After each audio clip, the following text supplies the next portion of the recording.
Субажы, өтө жакшы нерсени айттыңыз да.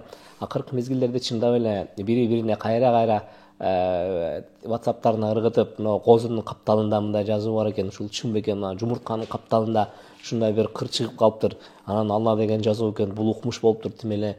Анан кийин тияктан бир булут топтолгондо ошол эле булут Алла деп жазылып калды деп, ушундай бир болбогон бир чаңга турбаган нерселерди эмне кылышат, бир укмуштуудай кылып карашат дагы. Чындап эле адамдын өзүнүн дүнүйө ахиреттик жашоосундагы анын маңыздуу орду бар болгон диндин негизги түшүнүгү келген учурда адамдар эмне кылышат, өтө эле кайдыгер болушат да. Мына ошондуктан да бүгүнкү программабызды адамдардын чындап эле коомдошуп жашоосуна келген учурда баарыбызга эле айкын да, бул экономика бул зарыл нерсе, социалдашуусу, адамдардын өзүнүн социалдашуу өзүнчө маселе, алардын социалдык жашоосу дагы бир маанилүү маселе. Мен эсимде бар, Умар ибн Хаттаб эң алгачкылардан болуп, билбейм, мен билген, мен окуп чыккан, мен таанышкан тарыхтын ичинде эң алгачкылардан болуп, социалдык колдоону Умар ибн Хаттаб радыйаллаху анху бекиткен. Пенсия пособиялар. Пенсия пособиялар. Мына социалдык колдоо бул өзү үчүн. Мына ошондуктан сөздүн башы катары, сөздүн учугу катары Жусуп ажып айтсаңыз, бизде Кыргызстандагы чындап эле диндин таасири аркасындагы адамдардын экономикалык өсүүсүнө кайсы бир орун барбы? Ооба, урматтуу мусулмандар, мына биздин азыр эфирдин негизги максаты, пайдасы, максаты эмне?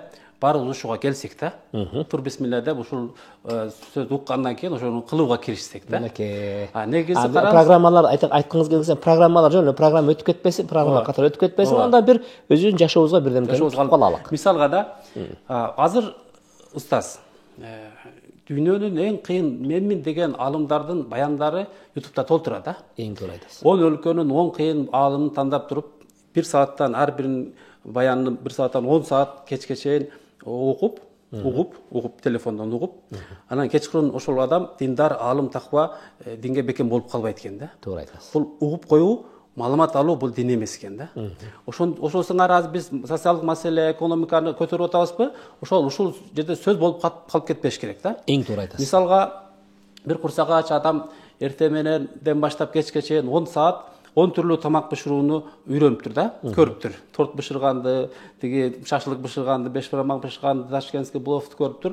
Бирок кечке чейин курсагы ачып бериптир, кечинде барып курсак тоюп калбаптыр да. Себеби ал көрүптүр, маалымат алыптыр. Андай эмес да.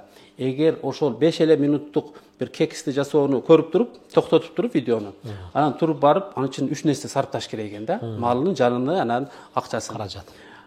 50 сом акчаны алып барыптыр. Кыйналып магазинге барыптыр, анан ун, дрож, жумуртка алып келип, бышырып, же болсо курсагы тоюп калыптыр да. Ошол үчүн көп сөздүн кереги жок, аз амалдын кереги бар экен да бизгечи. Логикалык жактан караганда, азыр биздин эл ушунчалык маалыматка сугарылып атат. Мен деген устаздар 5 минут, 1 минуттан баяндарды чыгарып коюп атат.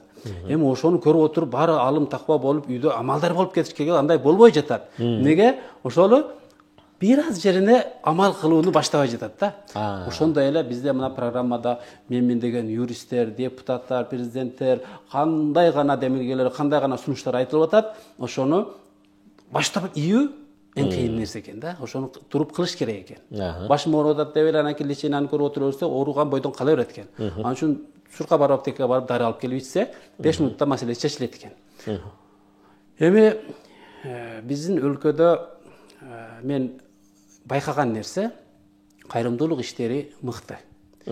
Кырсык болбосун, жанагындай окуя болуп кетпесин, элдин бириге калуусу, элдин чогула калуусу өтө мыкты нерсе. Ошондой эле орозолордо, анан Бишкекте мисалга биздин айылдын, сиздин айылыңыздын бардык айылдардын бир фонду, коому бар туурабы? Ошолор эмне кылат? Тиги акча чогултуп, кышында көмүр жиберет, же кандайдыр бир кийим таркатат, ооругандарга таркатат. Эми элестетиңиз. Менин айылыма, мен Бишкектеги жердештеримден 100 000 сом чогулттум. Сиз өзүңүздүн оокаттагы айылыңызга сиз чогулттуңуз. Анан мен 100 000 сомду алып барып туруп, көмүр таркатып ийдим. Жетим жесирлер кышында бир аз жылуу жашады. Мен кылган ишим ошол болду. Эми сиз ошол 100 000 сомду алып бардыңыз дагы, 33 000 сомдон 3 бөлдүңүз дагы, айлык кылдыңыз да. бир Абдулла Ташевичке окшогон же бир мал жандыкты же бир молдого же бир күрөш үйрөткөн агайларга адистерге айлык кылдыңыз дагы бердиңиз. 1 ай иштесең ушул 33 миңди аласың. Сонун айлык турбайбы деп жанагы бир күрөшкөн бир жигит айылдын баарын балдарын күрөшчү кылып салат. Ден соолугун чымыр дене кылып салат. Жол болсо каракеге берсеңиз бар балдарды bir balаны окутса, эртеси ал бала 70 баланы чогултуп келет. Мечитте окуш болуп атат депчи. Ассаламу алейкум, таксир деп балдардын баарын момун кылып салат 1 айда. Ошондой эле бир адис агроном барса, помидорду кантип егиш керек, алманы кантип быташ керек, биогумусту кантип иштетиш керек. Ошол жагыны элдерге үйрөтөт да. Ошол элде ошо сиздин 100 миң сомуңуз менен 103 адистин сабагы менен элдин сабатсыздыгы жоюлуп, жанагы эл көтөрүлөт, өнүгүү башталат. Анан ошол өнүккөн эл өзүнүн жетимдерини мен каржылаган баягы көмүрдү өздөрү каржылап алат да. Сиз 50 жылдын пайдубалын курдуңуз. Мен бир кыштын пайдубалын курдум да. Көрдүңүзбү? Ошон үчүн кыргызда жакшы сөз бар, балык бергенче кайырмак бер дейт. Ошон үчүн ушул кайрымдуулук иштерини ошондой бир адистерге дагы жумуш болуп калат. Айлык. Ошол эле учурда элге дагы өнүгүүгө, түпкүрлүгүнө бир кандайдыр бир жакшы салым болот да. Туура айтасыз казыке. Караңыз, ушул нерсени айыл-айылдын бардыгында ушул нерсени кылыш керек. Айтат эмеспи, 1 жылдын камын көрсөң эгин эк дейт. 10 жылдын камын көрсөң дарак эк дейт. Эгерде 100 жылдын камын көрсөң анда бала эк дейт. Бала өстүрүп, билим жайылтуу. Ушул жакка келген учурда чындап эле бул даанышмандык, мына ушундай болгон адамдардын өнүгүүсүндө болгон бекем багыттоолор Курандын ичинде толтура. Алардын ичиндеги эң эле айкын жери Алла Таала "Estağfirullah ya eyyuhellezine amenu innellezine amenu ve amilus solihat" деп келет да. Албетте Алла Таалага ыйман туткандар, анан жакшы амалга өткөндөр. Сиздин сөзүңүздүн башындагы ток этер жер ушул адамдар жөн эле маалыматты алып ушундай турбайбы дегенден көрө, ал нерсени маалыматты алар менен ошол нерсени жашоого киргизүүнү колго алса, бул өтө натыйжалуу нерсе болот экен.